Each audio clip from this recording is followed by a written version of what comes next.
प्रभु बहुत प्रसन्न होते हैं। जैसे अपने श्री जी का मंगला करके फिर नाम गायन करते हुए नाचते हैं, जैसे श्रृंगार करने के बाद फिर गायन करते हैं, नृत्य करते हैं। कह रहे धन्य है उसका जीवन जो अपने पैरों में घुंघरू बांध करके प्रभु के सामने नाचता है। अपने लोग तो साधारण जन हैं। जो राजा है, जिनका महाभागवत नाम के आगे लगता है, मधुकर शाह जी, रोज का नियम था ठाकुर जी के शयन के समय जाकर स्वयं अपने पैरों में नूपुर बांधते और नाचते। एक दिन राजकाज में कुछ थोड़ा विलंब हो गया, गए तो ठाकुर जी का शयन हो गया था।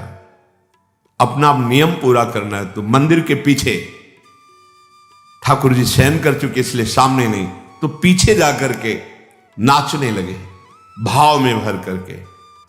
मंदिर का दरवाजा घूम गया, जिधर नाच रहे थे मंदिर का पीछे का हिस्सा था और पूरा मंदिर घूम गया और ठाकुर जी वहां सुन रहे।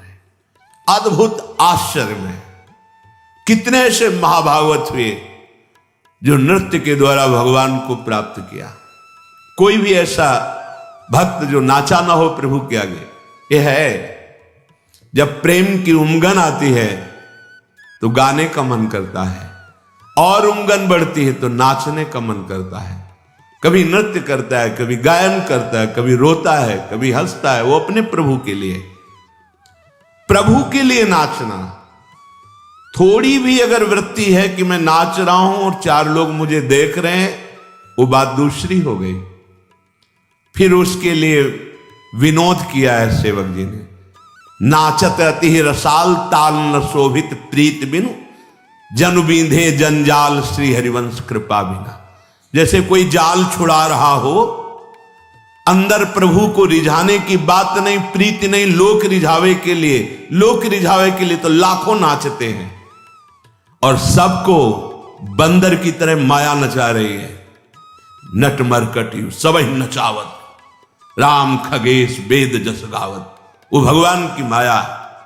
कोई बिरला ऐसा जो सिर्फ प्रभु के लिए नाचता है। सामने प्रभु हैं, सिर्फ दृष्टि प्रभु पे बलिहार है, पैरों में नूपुर बंधे हैं और नाच रहा है अपने स्वामी के लिए। सदैव तुकाराम जी भगवत धाम गए, विमान आया शास्त्रों के बीच में। बस बात क्या थी, हाँ प्रभु के सामने नाच रहे हैं, गा रहे हैं, बस उनको इतना ही। बड़े बड़े महाभागवतों के जीवन में देखा गया कि नाम संकीर्तन करते हुए भगवान के सामने नृत्य कर रहे हैं। महाभागवत मीरा जी पूरी पूरी रात नाचती थी अपने गिरधर को रिझाने के लिए।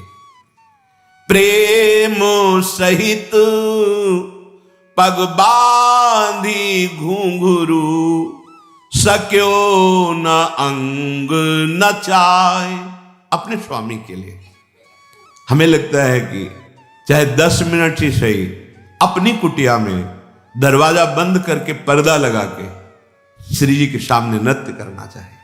कोई पद ले लो और उसी पद को गा रहे, कोई संगीत की जरूरत नहीं, ताली संगीत है अपने प्रभु को। फिर आप देखना भाव, रोने का मन होगा, गाते गाते रो पड़ोगे।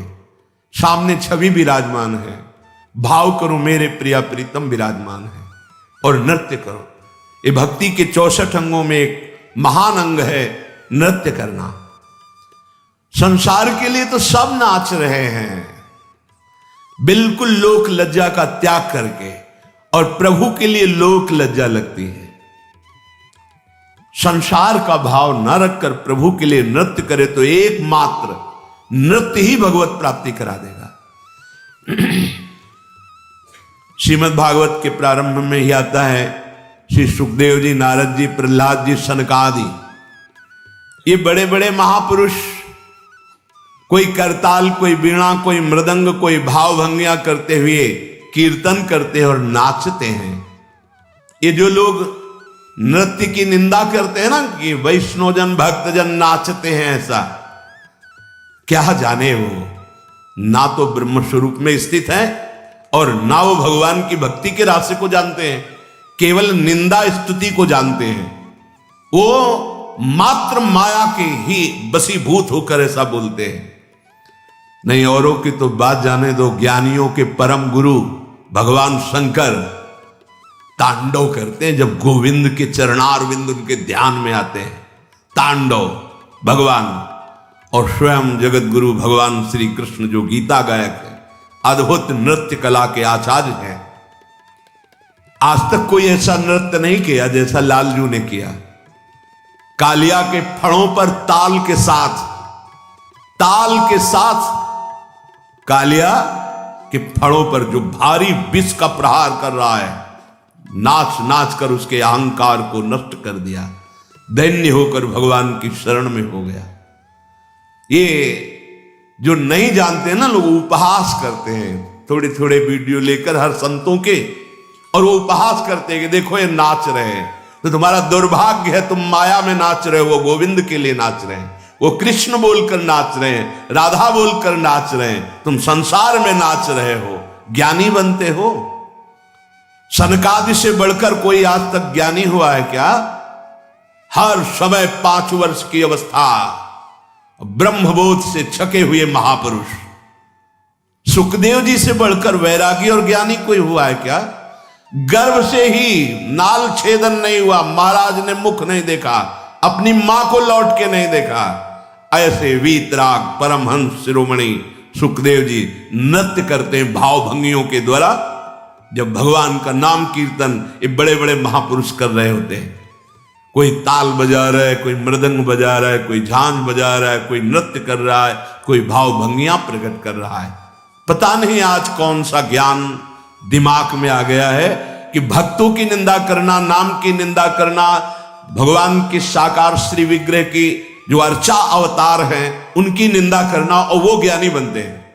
और ज्ञान का प्रारंभिक स्वरूप होता है ना किसी की स्तुति, ना किसी की निंदा, सर्वम खलमिदम ब्रह्म की सिद्धि प्राप्त करना। पता नहीं कौन सा शास्त्र है उनका, कौन सा मार्ग है उनका।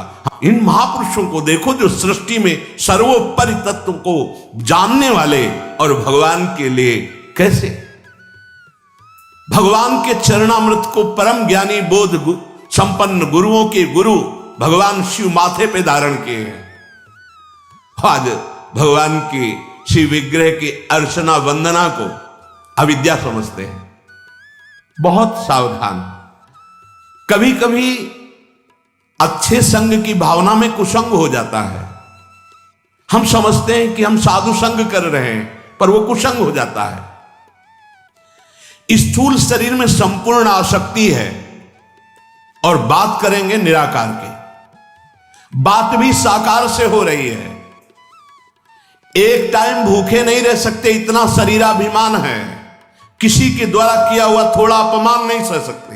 बात करते हैं सर्वोपरि परम तत्व की, और उसका खंडन करते हैं जो अन्य रूपों में वही विराजमान है।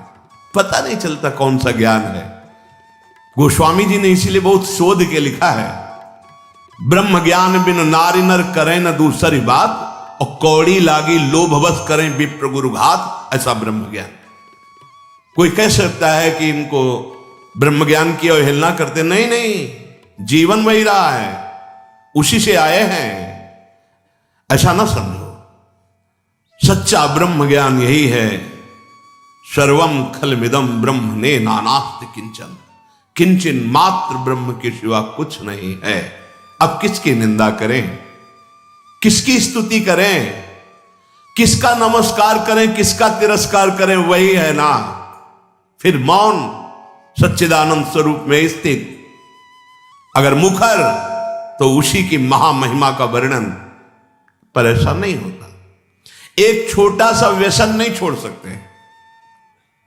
त्रिभुवन का माया का प्रभाव जिसके हृदय में किंचन मात्र नहीं पड़ता, वो ज्ञान मार्ग का अधिकारी होता है। जिसको किसी भी तरह से कहीं भी आसक्ति नहीं है, कहीं भी, न जगत में न भगत में, पक्का वो जहां बड़े बड़े महान बोध संपन्न हुए, वो बहुत ऊंची स्थिति ज्ञान की। आज शरीर आसक्त हम बात करते हैं ज्ञान की, इसीलिए नाम जप करो तो बुद्धि शुद्ध हो जाएगी, तब आपको पता चलेगा ज्ञान किसे कहते हैं। अब की बार मन